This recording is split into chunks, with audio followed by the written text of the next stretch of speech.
حدیث شریف میں آتا ہے رسول اللہ صلی اللہ علیہ وسلم نے ارشاد فرمایا قد افلح من اسلم ورزق کفافا وقنعه اللہ بما آتاہ. آپ نے کامیاب آدمی کی 3 نشانیاں بیان فرمائی حدیث میں. قد افلح من اسلم، تحقیق کامیاب ہو گیا وہ شخص جو مسلمان ہے. پہلی نشانی مسلمان.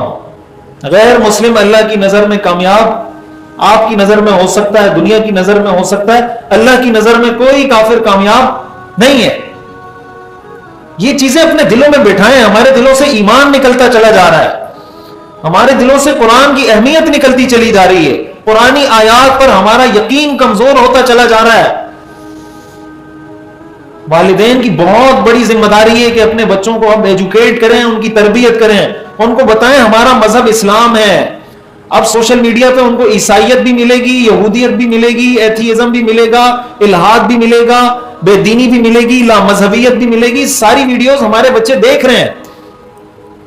وہ یہ دیکھ رہے ہیں کہ ایتھیسٹ کی کیا لاجک ہے، عیسائی کیا دلیل دیتا ہے، یہودی کیا دلیل دیتا ہے، فلاں فرقے والا کیا دلیل دیتا ہے، فلاں فرقے والا کیا دلیل دیتا ہے. وہ یہ ساری چیزیں دیکھتا چلا جا رہا ہے. اسلام پر اس کی گرپ، اسلام سے اس کا تعلق کمزور ہوتا چلا جا رہا ہے.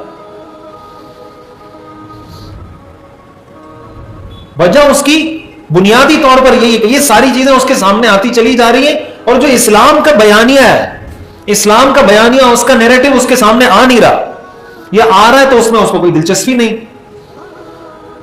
مثال کے طور پر ایک مولوی صاحب بیٹھ کے تقریر کریں کہ نماز پڑھو، تو نوجوان کو اس میں اٹریکشن ملے گی، یا کوئی موٹیویشنل اسپیکر آ کے کہے کہ مہینے کے $1000 کماؤ؟ نوجوان کے لیے اٹریکشن کی چیز کیا ہے؟ $1000 ہے. اس کو وہ کہے گا نماز کا میں نے کیا کرنا ہے. لیکن اپنے بچے کو سکھائیں کہ آپ کے لیے $1000 سے زیادہ امپورٹنٹ 5 وقت کی نماز پڑھنا ہے. یہ بار بار بولیں اس کو، بار بار جتنی مرتبہ سوشل میڈیا میں اس کے سامنے $1000 آ رہے ہیں، اتنی دفعہ آپ اس کو بولیں 5 ٹائم نماز، 5 ٹائم نماز، 5 ٹائم نماز. تب جا کے اس کی کھوپڑی میں بیٹھے گا کہ نماز پڑھنی ہے.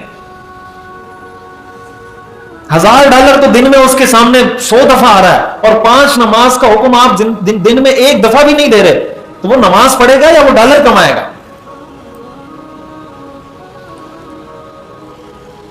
تو اب یہ جو معاملہ ہو رہا ہے نا ہمارے ساتھ، میں یہ حدیث بتا رہا تھا، حضور نے فرمایا قد افلح من اسلم، کامیاب ہو گیا وہ شخص جو مسلمان ہے. دوسری نشانی ورزق کفافا، اللہ تعالیٰ بقدر کفایت رزق اس کو دے دیں، اتنا رزق جس سے اس کا گزارا ہو جائے. تیسری نشانی وقنعه اللہ بما آتاہ، جو رزق اللہ نے اس کو دیا اس پر اس کو قناعت کی توفیق دے دے کہ یا اللہ جو تو نے دیا الحمدللہ. اگر ایک آدمی مسلمان بھی ہے، اس کے پاس بقدر ضرورت اللہ نے رزق بھی دے دیا ہے، کوئی سورس آف انکم بھی ہے، لیکن قناعت کی توفیق نہیں ملی، ایسا آدمی کبھی ڈپریشن سے نہیں نکل سکتا. اس لیے کہ وہ کہے گا میں اس جیسا بن جاؤں، جب اس جیسا بنے گا پھر کہے گا اس جیسا بن جاؤں، جب اس جیسا بنے گا پھر کہے گا اس جیسا بن جاؤں. قیامت آ جائے گی، اس کے جو دل کے ارمان ہیں وہ پورے نہیں ہوں گے. حدیث شریف میں آتا ہے رسول اللہ صلی اللہ علیہ وسلم نے ارشاد فرمایا لو کان لابن آدم وادیان من ذهب لابتغى ثالثا ولا يملأ فاه الا التراب. آپ نے فرمایا اگر ابن آدم کو سونے کی 2 وادیاں بھر کر دے دی جائیں تو وہ کہے گا کاش تیسری وادی بھی مل جائے. اور آگے آپ نے فرمایا کہ انسان کے پیٹ کو قبر کی مٹی کے علاوہ کوئی چیز نہیں بھر سکتی. تو اگر 2 وادیاں پوری بھری ہوئی مل جائیں سونے کی پھر بھی انسان خوش نہیں ہوتا. تو پہلی چیز یہ ہے کہ اپنی حلال انکم پر خوش رہنا سیکھیں، اپنے بچوں کو یہ سکھائیں. نوجوانوں کو چاہیے کہ یہ چیز سیکھیں، سوشل میڈیا سے ایسے متاثر نہ ہو کہ اسلام پیچھے رہ جائے، سوشل میڈیا آگے رہے. سوشل میڈیا کو اپنے مقصد کے لیے استعمال کریں، لیکن اسلام کی گائیڈنس کو سامنے رکھتے ہوئے، اسلام کی جو گائیڈنس ہے، اسلام کی جو ہدایت ہے، اس کی روشنی میں. تو ایک جو ہم متاثر ہو رہے ہیں معاشی لحاظ سے، وہ اس چیز سے متاثر ہو